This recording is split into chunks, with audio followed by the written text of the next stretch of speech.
Right, we're moving on. We're going to a very, very special segment right now. It's Startup South. Somewhere in the process, before we got to this point, a few young men and women, ladies and gentlemen, actually submitted pitches for various projects, ventures, ideas, business parks. They have come a long way, and today we will have 4 of them making pitches at us today. But first off, we will have a panel of seasoned professionals that will be listening to them make their pitches, and somewhere along the line help with comments to streamline, educate, support their ideas so it comes to excellence. Please join me as we make welcome the members of the panel. Put your hands together for Mr. Ngozi Dozie. Please put your hands together for him. Also to join him on the panel, we'll make welcome Editi Efyong. Please keep clapping till they get here. Mr. Ngozi Dozie, please. And Editi Efyong. The stage is this way. This is where the panel should be, not at the back of the hall. Please keep clapping till they get here. And last but definitely not the least, someone whom we've all already listened to at some point today, Olaitan Tauri Koka. Please put your hands together for him as well. All 3 smashingly handsome gentlemen. Keep clapping till they get up here, please. Thank you. They are the members of the panel who will be listening to the following pitches, and we'll see what they make of the pitches. Yes? Okay. And when I get off stage, we'll be listening to the following people. We have 4 finalists, as I said earlier, in no particular order. We have dressnice.com, Studaccom.ng, easywire.com, and Garden Groceries. If they are ready, let's have dressnice.com, please. Dressnice.com.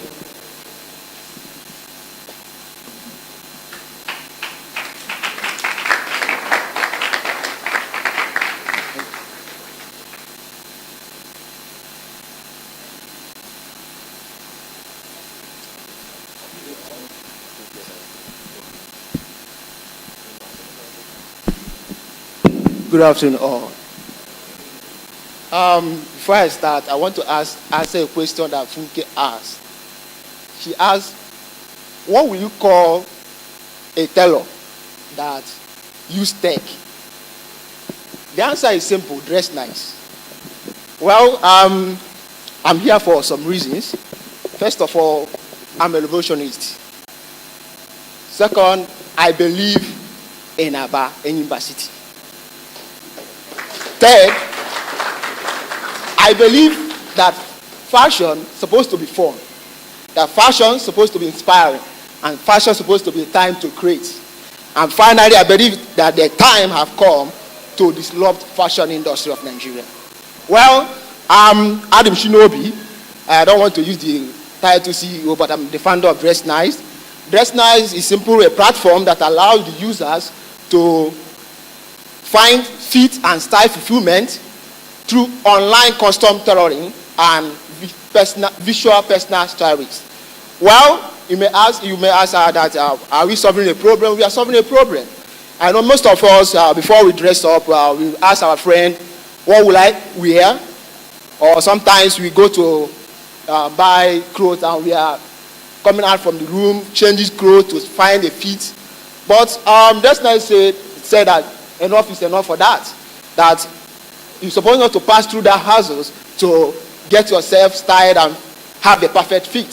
So we come up with a solution that allows you, just in a simple of using your mobile app, you just log in to dressnice.com and you make your designs.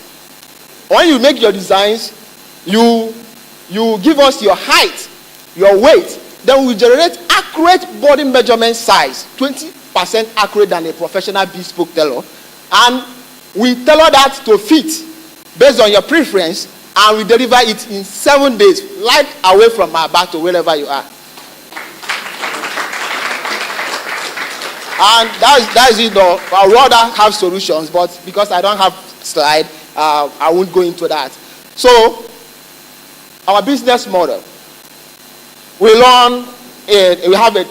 have 4 ways we make revenue.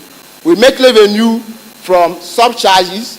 We make revenue from sales. We make revenue from free room. We make revenue from advertisement. And traction. I believe in hustle. I was born in Navy. I grew up in Navy. I'm a Navy man. I believe in making money, and that's why I'm here.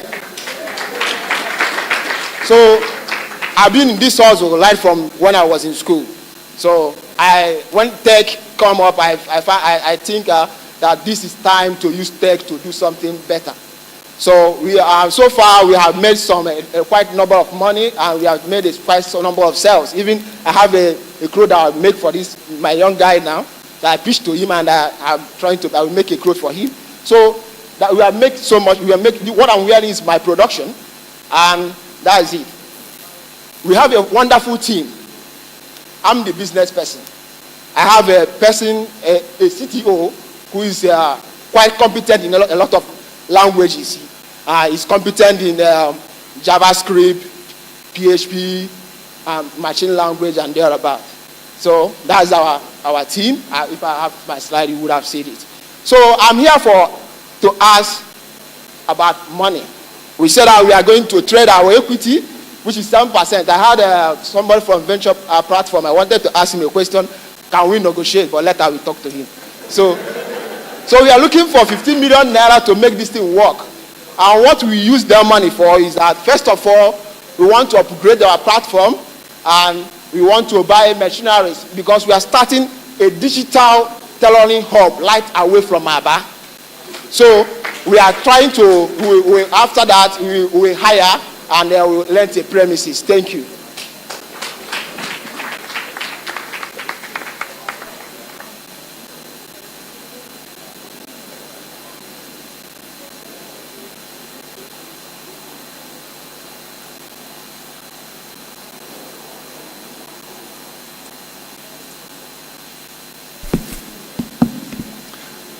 Thanks for the presentation. Could you just give an overview of you talked about sales in terms of volume and also the number of, just give us numbers. Okay, we made 80 units of sales. We have different types of products. We sell shirts, chinos, suits, senator suits, and thereabouts. No, sorry, I meant how much you have made, over what time, and how many clients have you had? We started sales around this year, and we have made over 200,000 in revenue. That's revenue. Revenue, not profits. No profits. So how many units have you sold? 80 units. 80 units divided by 200. No, we have different kind of. We have our sales mix. We have a sales mix, and the contribution margin is different. I know, but average. I'm just trying to find an average. Okay. Based on the average, our shirt goes by 3,500. She knows 3,500, an average. Although sometimes we come down. Okay. So let me just get this right, so I really understand the business. Okay. Your business is to accurately measure the size and the measurements of your customers, okay. and to sell clothes. Am I getting it correct? Okay. Our business is, we are online custom tailors. Online custom tailors. And we offer also visual personal stylist. That means it's getting yourself styled is not just about upper class. Middle class can afford a personal stylist that is affordable right inside your mobile app, because we put a personal stylist right inside your mobile app. If you walk up, if you want to prepare for a program, you just pick it up. He will tell you actually what you will hear, because your wardrobe, we put your wardrobe inside your mobile app too.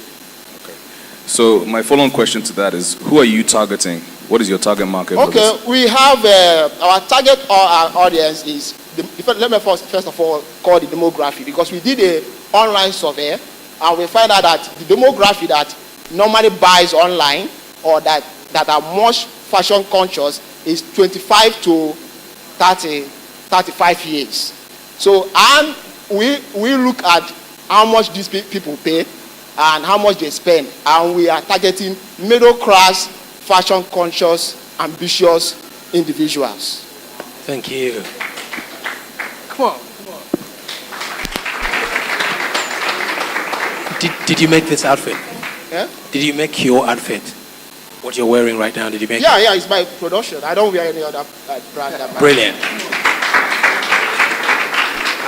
Uche, how much time do we have just to be... Is enough? Okay. All right, thank you very much. Sorry, one more question. What are your margins on your clothes? Okay. We have when it comes to margin, we have the profit margin. We have a 10% profit margin. Depends on the products.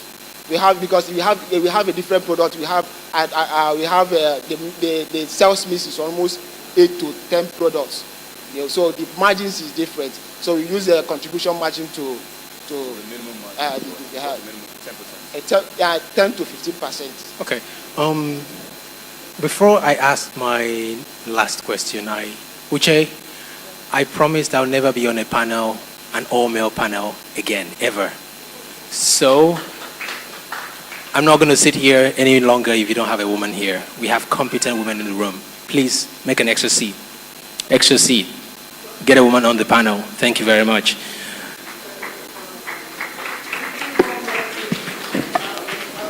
All right, and then my last question. Would it not make sense for you to have a fixed number of outfits or styles of outfits and then make custom for people to wear instead of having people to design their own stuff? See, we have what we call choice board, that is configurator. Like this, my collar, we have like 4 types of collars. We have crop, we have pointed, we have a band collar and everything. You can't get this thing from normal store. What you choose, if you are a corporate guy, we tell you the kind of corporate wears and the collar that will make you look more corporate. So you choose it and design, configure it the way you like and what the purpose you want that clothes for.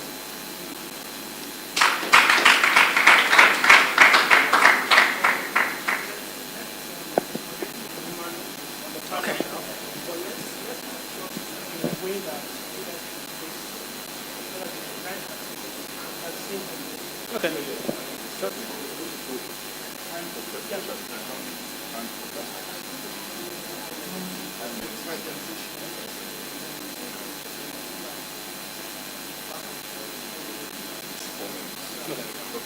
Okay.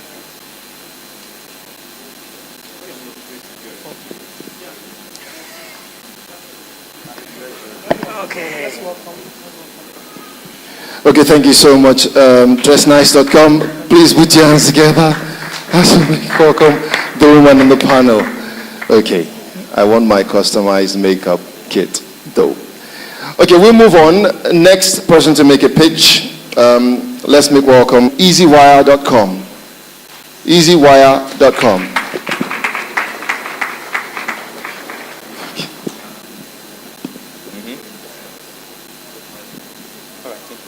Good day all. Earlier this year I was trying to send $1,000 to Nigeria. I looked at Aboki FS and Aboki FS gave me a rate of 305 naira. But when I looked at Western Union and other remittance companies, I was getting a rate of 193 naira. But due to how urgent it was, I proceeded with Western Union. And by the time the money got to Nigeria, I lost about 100,000 naira. So I looked around and noticed that there were a couple of international students who were having difficulties with getting money for their tuition at a good rate. So I came back to Nigeria to build a solution for it. Now, the solution is EasyWire, and I'm the founder at Toshiko Bikore. How our solution works is we give a rate that is very, very decent and like best for remittance. We aggregate this rate based on our knowledge of how much remittance is going for in the central bank and how much the parallel market is going for and how much people are willing to pay for dollar. Now, when we give a rate, customers send money to Nigeria, and by the end of the day, we auction out this forex to pairs of international students who are looking to send money back to their wards in the US. So the market size is about $21 billion. I mean, $21 billion was sent to Nigeria from various countries, and about $5.7 billion was sent to Nigeria alone from US.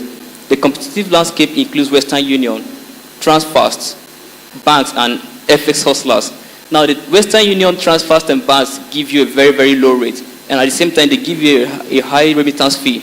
But the FX hustlers are people on the streets who just, put out words there to have people send money to Nigeria through them. But they are usually not secure. Most of them are usually fraudsters. So our mini value proposition is we give you a convenient service where you don't have to go to the bank to deposit money. You can just transfer it to us, or we debit we charge your debit card, and within 4 hours you get your naira in your account. Then our traction, we started floating the service around October 5, and this is we've completed 5 weeks and we've remitted about 20 million naira, with 700,000 naira being the profit or revenue. Now the team includes myself, Toshiko Pikwe. I was a student at Texas Tech University. I was studying construction engineering, and I founded a company, a video on demand company called Laugh Portal back in 2013. I'm also a mentor at the 3-day startup program at the Texas Tech University. And my co-founder is Paul Atehe. He's also a very, very brilliant software developer, and he founded a software development company which have built Android and iOS platform for companies. Thank you.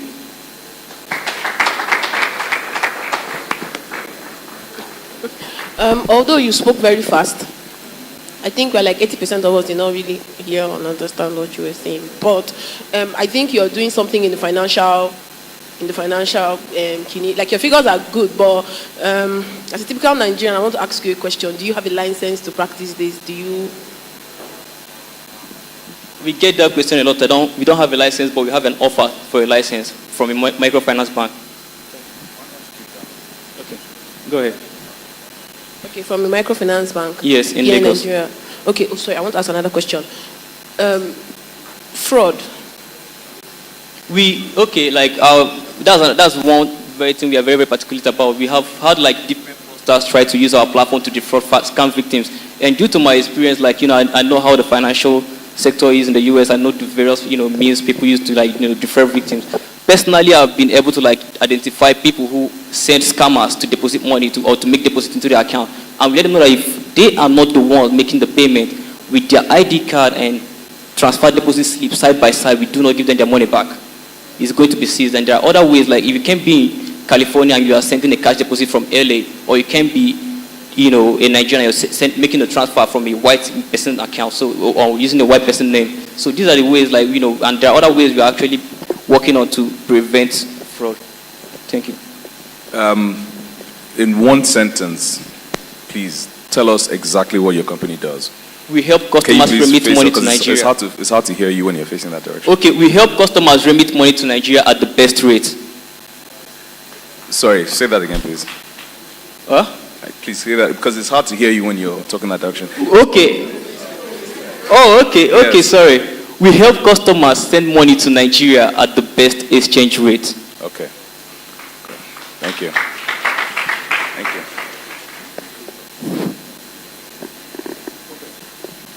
Have you worked anywhere in the financial services industry? Have I? Have you worked in financial services anywhere else? No. So, do you have anybody in your team that has worked in the financial services before? Well, we have a mentor and an advisor who owns a microfinance bank in Lagos. Why don't you get somebody that has financial experience, has worked in a financial institution, preferably in the FX markets, to work on your, as a co-founder? We are still fairly new, 5 weeks. As time goes on, it's something we are definitely going to work towards. Okay, great. How many people are on your team right now? Currently 3. 3? Yeah. In 5 weeks? Huh? In 5 weeks? Yes. Okay, that's good. Yeah, 5 weeks and you made 7 million profit, you said? No, 700,000 and 20 million naira in remittance. Okay, still good. Okay. Question for you is, there are many other remittance companies. Mm-hmm. How do you get customers, and how do you make sure that customers come to you as opposed to the other competitors? Okay, for now, it's just being strictly based on word of mouth and people who know me. It's like, okay, our first customers were people who follow me on Facebook, And as they tried our service, they went ahead to told different people, hey, there's this new company I know of that will give you a high rate or parallel market rate. And just like that, we've been, getting a few customers. But as I plan to go back to the US, we have a pure brilliant marketing strategy, which involves going to various African stores, various events, going to, different Nigerian organizations in the US to actually, get the words across that we do this service. Thank you. Okay. So just to clarify, you made 700,000 naira profit on 2 million. On 20 million naira. Oh, 20 million naira. Yes. So your profit margin in 5 weeks without launching our website or app. Okay, and you make your profits through exchange rate. Exchange rates. Okay, so you Yes. put a small margin on top. We put about 5 to 10 naira. Sometimes we get greedy and put 20 naira. Okay, so you guys are a repository are you connecting FX buyers and FX sellers? We do not want to ever connect FX buyers directly with people who remit. Okay, just remitting from whoever's sending it to a receiver. Yes. Simple as that. Yes. And you guys just add your margin on top. Yes.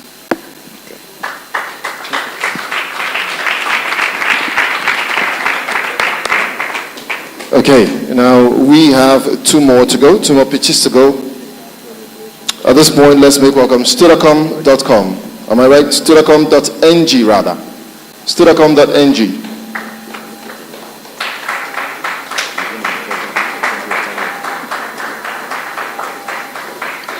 Is that Studaccom? Please put your hands together for him.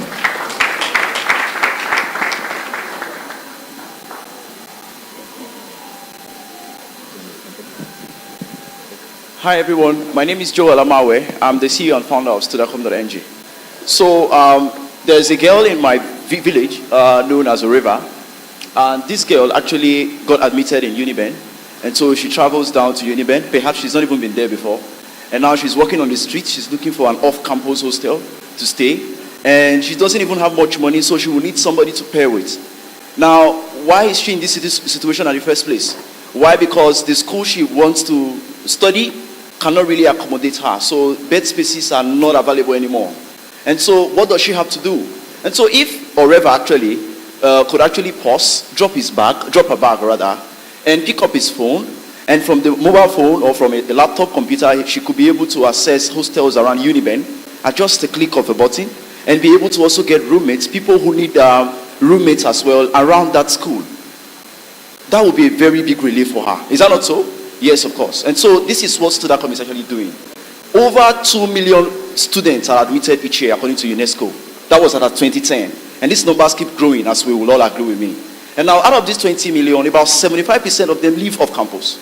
And so in Unilag, for instance, they admit about 30,000 persons, and you have just 8,300 bed spaces. So where do all these guys go to? They have to go out and hunt for off-campus hostels. And in their bid to do that, sometimes they meet fake agents who defraud them of some huge sums of money.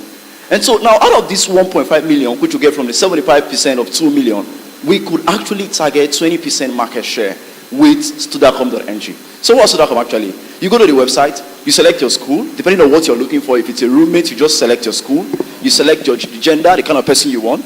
If you need somebody that already have a place, or somebody that need a place. And so you click on find. And so the system brings out all the persons that are around that school that matches your search criteria. And so once that is fixed, you just click on view contact, and it shows you the phone number of the person, and then you call. And in the case for hostel too, you just go there. Hostel owners, agents have already listed their hostels there. And so you go there and you select your school too. You select your budget, the kind of room you want, and then it displays a list of hostels around that particular school. And then from there you could view pictures and some other information like pricing, and even compare two hostels and the rest of them. And from there you could make decisions on whether you're to book or not. And so Reva could just pick up his phone and click on book for inspection, and then Studaccom sends a field rep to her, takes her on inspection so as to allay her fears, and then after inspection she makes booking. And then in our business model, once such a booking is done, we remit 95% of the hostel fee paid back to the hostel owner. And so we take 5%. And even in some cases to take higher when your hostel is in a very remote place. So it's going to require a lot of effort on our part to convince the students to book your hostel. So we take higher in some cases like that. Then in the roommate connection section, we have a premium service. So if you post a roommate request and you want to have your roommates request fired to thousands of SMS numbers that we have, you pay a token of 500.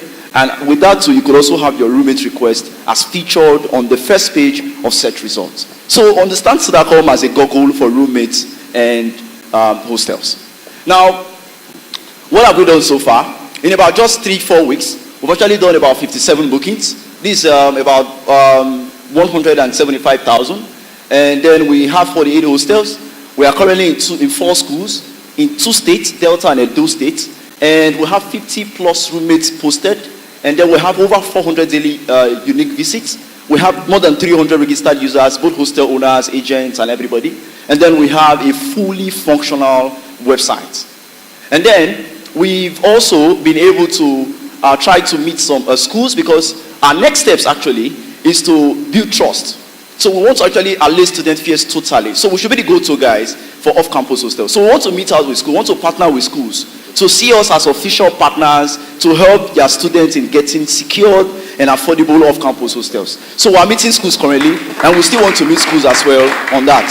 So, and apart from that, we also want to partner with telecommunication companies so as to help us in roommate premium service payment. So people don't have to bring their MasterCard, because these are students. They don't really have these things. Imagine a Reva from the village, Isoko village. How does she have a MasterCard to use? But with airtime, 500 just on his phone, and she could be able to make payments. So we want to partner with that too. Then also in the future, we also want to include, because sometimes we have issues, or because we're learning every day, we have issues of students say, I don't have a subscription to go to your website. I only subscribe for WhatsApp, because we have WhatsApp groups. If you could send me pictures of the hostel, I will just check and I will make decisions. So we want to do some sort of bots, like on Facebook and also on WhatsApp when that is available, so that students could also access hostels by following some sort of command prompts on their phones. And even as with a USSD code. That's more in the future anyway. So our projections actually is, we're very conservative. We're not overbloating anything. We believe by 2017, we'll be able to make about 50 million naira. And this could actually grow up to 200 million. And thereafter, we could be having 500 million. And trust me, these numbers could triple as you see them. Why? Because as people are using the internet, more students are using the internet. And at the same time, trust is still being built. So you don't have to meet a fake agent. You don't have to walk around anymore. It's Studaccom. So we're just a Uber for hostels. So once that is fixed, we believe that these numbers will triple all along. Right now, we still do more of convincing. We still more or less that we're begging them use the platform. But we believe with time, when one person, another person has really been successful in using our service, these numbers will triple immensely. Now, finally, I'll talk about the team. Okay, so the odds are usually very low for a single founder. But trust me, I've made several leads. I network aggressively. I meet people. I have the likes of Sheriff Shitu of Showroom, who is experienced in the marketplace thing. And so he gives me some nuggets most of the times. And so, and myself too, I have a small background on real estate, though I'm not a full-fledged real estate person. But prior to when I entered school, I used to do this normal local agent thing. So I connect students with hostel owners. And I created WhatsApp groups where students could join. So I go to several departments during screenings, exams. I go there and ask for phone numbers. So I put them on the WhatsApp group, and from there, they connect and find roommates. I was doing that for free anyway, but it was fun. So I was a go-to guy for hostel in my school, and even till today. And funny enough, when I even had to go back to bring up this formal platform, most of the hostel owners that I approached again for the second time were like, oh boy, are you still doing this hostel thing? I was like, no, this time it's on a more professional level. So trust me, Papa, your hostel is going online. And of course, at first it was not easy. I could remember discussing with an 89-year-old woman who has a son that has a hostel in my village to allow me snap pictures of his hostel and put it online. They were like, are you going to sell my hostel? Are you sure you're real? See how lucky you are. Have you even eaten? Are you sure you really... so skepticism of these hostel owners has been a problem, but we know that all of this will actually be allayed in due course. So, yeah.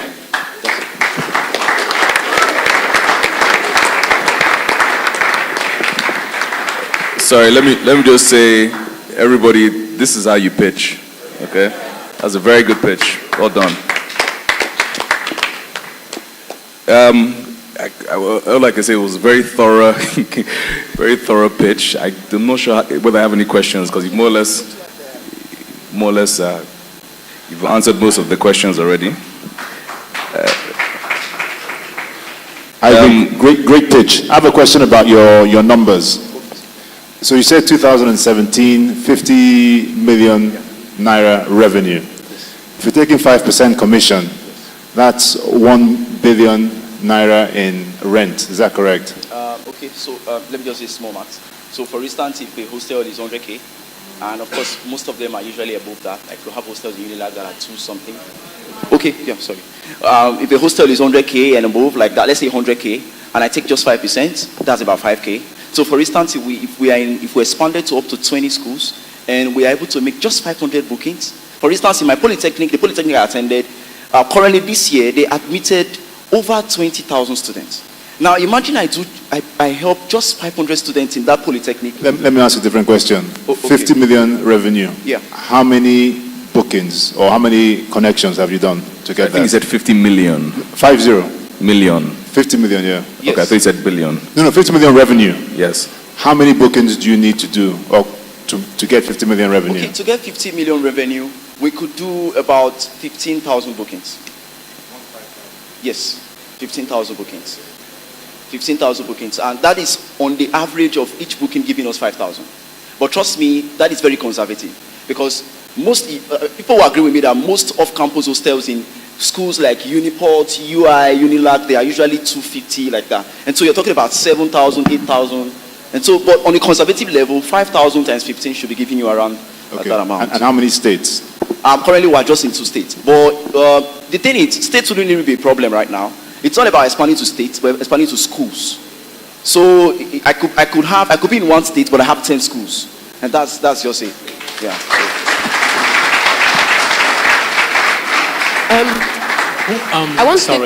Who writes your code? Okay, I do everything. I code, I SEO. My lady does customer service. Who? Yeah, my wife. Okay. Yeah. So yeah, No, that's smart. Yeah. Cheap labor, in fact, sometimes free. So it's kind of a family thing anyway, but not really. Slave labor. Yeah. I actually want to drag you back. Okay, sorry. I actually want to drag you back a little to, you want to be conservative, but I want to look at the manual side. You talked about, someone wants to see a room and you now tell the agent, and you're taking 5%. How much are you giving to the agent? Okay, yeah. So the agents, we now they charge very high. Sorry, they charge very high, and so but we're telling them come. You charge high because you get 1, 2, and that's all. You cannot really reach these students. But we're giving you a platform where you could reach people. So beat this thing down. Beat this thing. So it varies. It varies. We cannot really fix a price for what we give an agent. That's his job. They are real estate guys. You cannot really tell them what to take. But the problem that you're having now is that you have fixed the price of what you're going to collect. Yes, of what we're going to collect. You cannot fix the price on what you're going to give them. But we try to make sure they beat it very low. And trust me, there have been cases where students have testified that hostels on our platform are usually cheaper than even when they meet the hostel owners directly. Okay, so question for you is, you're operating in a market that is owned by the agents. How do you take them out? Okay. Your competition is the agents, obviously. Okay, yeah, of course. Okay, so what we do is, about 95% of hostels on Studaccom were gotten from hostel owners directly. Myself standing here, I walked around my village and I curated as many hostels as possible, personally with my camera phone.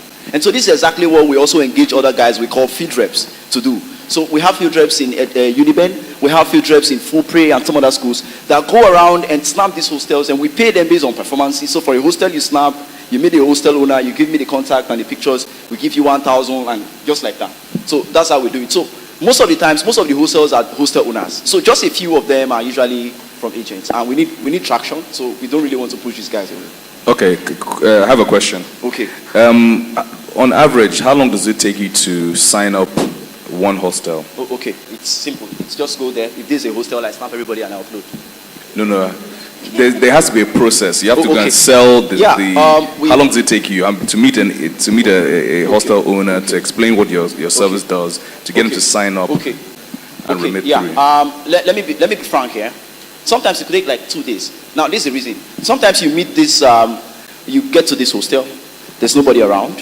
Maybe you see students, and they give you contact, the phone number of the landlord. And so sometimes you call, and you explain. You know, phone call is not really, mostly these guys are not that techie. You don't want to talk about online thing on phone. I can remember severally when I called, I run another platform where you can list your, like online, no, I don't do that. So most of the times we want to see them. So they're like, okay, let's see somewhere. And so we meet somewhere and we discuss. So that could take a day. And then finally the next day we'll go and capture. And sometimes we go the next day, discuss and even capture at once. So maximum 2 days. That is because of this, the affairs. But we know with time, hostel owners will even be the one to actually even come around and say, oh boy, add my hostel now, you get. So we believe that. Yeah. So can customers pay directly through your platform? Yes. Right now, we don't have an online payment system because I really don't feel it's necessary right now. We still want to build trust first. So I believe we'll get to a point where we don't even have to take a student on inspection. Of course, Mr. Ali booked on Studaccom. He got to the hostel. That's exactly what he saw on the site. And if this continues on and on, if a student comes, he will be so confident, he relax and book. At that point, online will come in. So okay. Right now, it's to bank. Okay, so they pay to your bank account. Then you remit to the... Yeah, we remit to the hostel owner. Yeah. Okay. Sorry, last question from me. Okay. Yeah. What are your unit metrics? Sorry? Your unit metrics. What is the cost of acquiring each customer? Okay, yeah, to get a hostel. I don't know if I should disclose that anyway. But okay, to get a hostel. No, to get a customer. Yes, that's what I'm saying. Okay, so that's how I understand it anyway. It's like 500. So I could give a few reps, 500. You just go and capture the hostel, collect the number. Okay. So I think the platform even advertises itself. We you know, like about 4 weeks, 5 weeks. I uploaded the first version around August, but we've actually been in full service about 5 weeks now. I have not really spent more than 6,000 naira on advertisements on Facebook, for instance, which is where you really meet these people. Yes. So, say for instance, let's say unit cost per acquisition could be around, say, 600. So plus. How much revenue you have per? Okay, yeah. So if a hostel is 100K, and I get this hostel with 600, you just do the minus and. So basically, on average, you earn. Each hostel is about 100,000 naira. You earn 5% of that. Yes. Okay, what does that work out to? 5,000 naira. Yes. And it costs you 600 naira to acquire that one customer that's rented. Yeah. So that's your customer acquisition cost. Okay. Yeah. Thank you. So the manpower, people running around to go and sign up the hostel, costs you 600 naira. Yes. I'm talking about going around capturing an advertisement.